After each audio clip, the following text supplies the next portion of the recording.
آج کل کے ماں باپ بھی اولاد کے ہاتھوں ذلیل ہو رہے ہیں، باپ کو دھکا دیں گے دوست کو قریب کریں گے، بات کرتا ہے تو اتنے سخت لہجے میں کرتا ہے کہ میرا کلیجہ کٹ گیا ہے، اس لیے میں اس سے ناراض ہوں۔ اپنے ماں باپ کے آگے ذلت کے پر بچھا دے تو ہم صبح نکلتے شکار کے لیے، تھوڑا اڑتا اور پھر گرتا، اور ادھر سے آواز آتی محمد، تو میں اپنی ماں کے لیے نماز توڑ دیتا۔ وَقَضَىٰ رَبُّكَ أَلَّا تَعْبُدُوا إِلَّا إِيَّاهُ، کہ اللہ اپنے لیے جو مطالبہ کر رہا ہے، جہاں والدین کا اور اللہ کا مطالبہ اکٹھا آتا ہے تو اللہ اپنا مطالبہ مختصر کر دیتا ہے، مختصر ایک جملہ۔ اب یہاں بھی اللہ والدین کی عظمت بتانا چاہتا ہے تو اپنا مطالبہ وَقَضَىٰ رَبُّكَ أَلَّا تَعْبُدُوا إِلَّا إِيَّاهُ، میرا رب کہتا ہے بندگی صرف اللہ کی ہے۔ اس کے بعد اللہ نے والدین کے حق کو کیا خوبصورت بیان کیا ہے، سب سے زیادہ یہاں خوبصورت کر کے بیان کیا۔ وَبِالْوَالِدَيْنِ إِحْسَانًا، احسان کی بات پہلے ہو چکی ہے کہ والدین کی خدمت کا وہ مقام جس سے آگے کوئی مقام نہ ہو، وہاں تک۔ اس لیے ایک حدیث میں آتا ہے کہ اولاد ماں باپ کی خدمت کا حق ادا ہی نہیں کر سکتی۔ ایک آدمی نے عبداللہ بن عمر سے پوچھا کہ میں نے اپنی ماں کو وہ کندھے پہ بٹھا کے سارا حج کرایا پیدل، تو میں نے اپنی ماں کا حق ادا کر دیا؟ تو انہوں نے فرمایا وَلَا زَفْرَةً وَاحِدَةً، کہ تیری ماں نے تجھے پالتے ہوئے جو تھک تھک کے لمبے سانس، اس کو زفرہ کہتے ہیں، آواز کے ساتھ سانس لینا، کہ ابھی ایک سانس کا حق بھی ادا نہیں ہوا۔ اس کا مطلب یہ نہیں کوئی ایک اور حج کروائے گا تو ایک سانس کا حق ادا ہو جائے گا، یہ کہنے کا مطلب تھا کہ یہ حق ادا ہو نہیں سکتا۔ ایک شخص نے اپنی ماں کو ایران کا صوبہ خراسان، کچھ افغانستان میں کچھ ایران میں، یہاں سے کندھے پر پیدل گیا، ماں کو کندھے پہ بٹھا کر پیدل مکے پہنچا، حج کروا کے عبید اللہ بن عمیر رحمۃ اللہ علیہ سے پوچھنے لگا کہ میں نے ماں کو خراسان سے اٹھایا اور آ کر یہاں میں نے ان کو طواف کروایا، حج کروایا، تو کیا میں نے ماں کا حق ادا کر دیا؟ تو انہوں نے فرمایا وَلَا طَلْقَةً وَاحِدَةً، طلقہ کسے کہتے ہیں؟ لہر کو، جو درد کی لہر آتی ہے بچہ پیدا ہوتے ہوئے عورت کے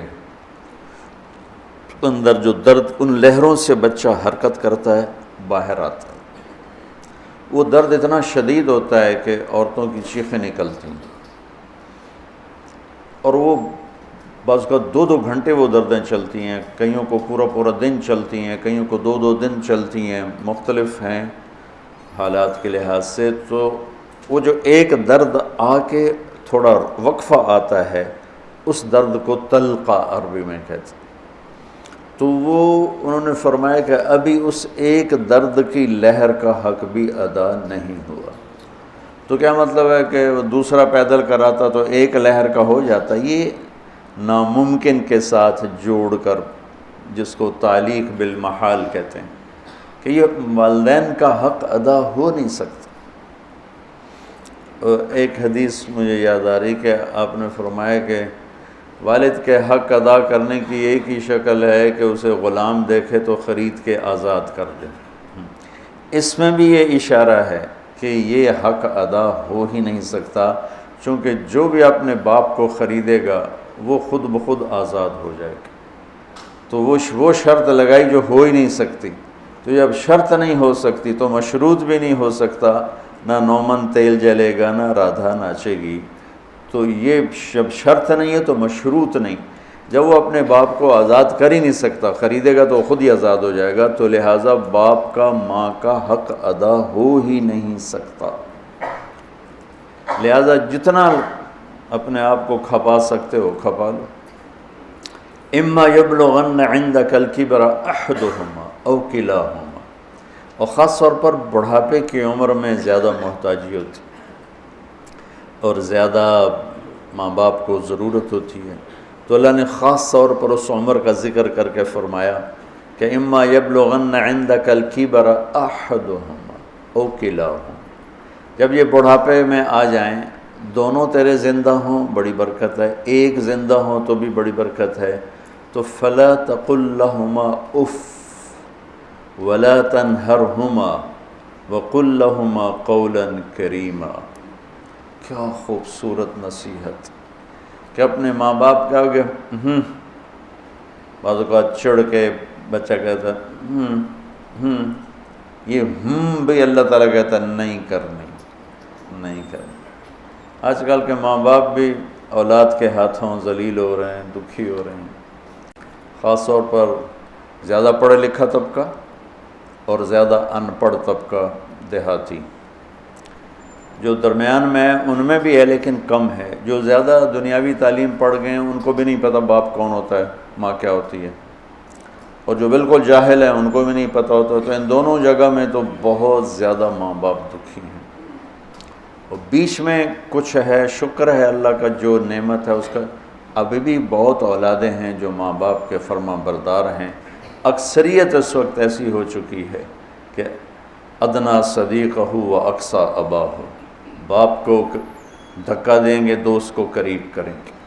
تو اللہ تعالیٰ فرما رہا ہے کہ جب یہ بڑھاپے کا شکار ہوں تو ان کے آگے اف یہ اتنا بھی نہیں کرنا، اور نہ ہی کبھی ان کے ساتھ کوئی سخت بول بولنا ہے بدتمیزی کا، ولا تنہروا وقل لہما قولا کریما، تکلفاً محبت کا بول، نرمی کا بول، آسان لہجے میں ان کے ساتھ بات کرو، کہ کہیں بعض اوقات لہجہ بھی وہ علقمہ کی والدہ کو کیا گلا تھا بیٹے سے کہ میرا بیٹا نافرمان نہیں ہے، یہ اللہ کا بھی فرما بردار ہے اور میرا بھی کوئی ایسا گستاخ نہیں ہے، بس جب بات کرتا ہے تو اتنے سخت لہجے میں کرتا ہے کہ میرا کلیجہ کٹ گیا ہے، اس لیے میں اس سے ناراض ہوں۔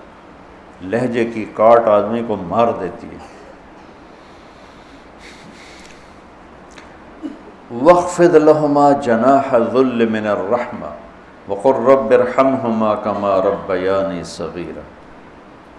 ذل کمزوری، پستی، جناح پر، یہ عربی محاورہ ہے جناح ذل، اور میں پہلے بھی شاید کبھی آپ لوگوں نے مجھ سے سنا ہو، اس آیت کو میں کسی تفسیر سے نہیں سمجھا ہوں۔ اپنے ماں باپ کے آگے ذلت کے پر بچھا دے، ذلت کے یعنی اپنے کمزور پر بچھا دے۔ ہمارے گاؤں کے قریب دریائے راوی بہتا تھا، اب تو بیچارہ کب کا مٹ آ گیا۔ تو دریاؤں کا کنارہ جنگل گھنا، سورج نظر نہیں آتا تھا، اتنا درخت ایسے ملے ہوتے تھے۔ تو ہم بالکل اوائل عمر میں ہم وہاں شکار کھیلنے جاتے تھے، سارے کزن مل کر، تو وہ ہم 7-8 ہم کزن ہو جاتے اور باقی نوکر ہوتے، اور وہاں جنگل میں ایک گاؤں تھا بوپڑیاں، وہاں ایک چاچا سردارہ رہتا تھا، ہمارے تایا جان کا دوست تھا، اس کے 2 کچے کوٹھے ہم جا کے قبضے میں لے لیتے، ایک میں سامان راشن نوکر اور دوسرے میں ہم کزنز بھائی وغیرہ ہم اس میں ہوتے تھے۔ تو ہم صبح نکلتے شکار کے لیے اور عصر کے بعد واپس آتے، تو 50-60 تیتر روزانہ ہی ہم مارتے تھے، بے شمار تیتر ہوتا تھا۔ پھر اس کو کسی کو بھون کر کسی کو پکا کر وہ ایک شغل ہو جاتا تھا، تیتر پکتے پہنتے، تیتر بھوندے پہنتے۔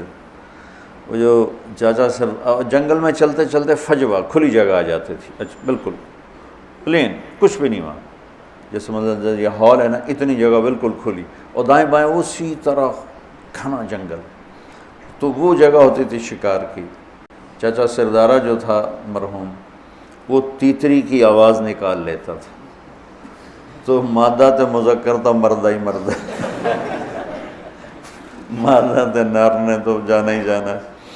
تو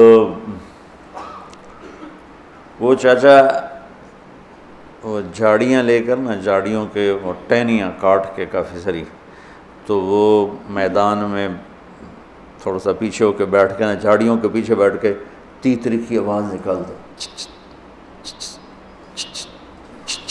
آواز آ رہی؟ اب میں ویسے تو نہیں نکال رہا ہوں، لیکن میری یادداشت میں یہی آواز ہے۔ تو اس آواز پر نہ ایسے تیتر مست ہو کے نکلتے تھے، وہ ایسے جگہ بھر جاتی تھی۔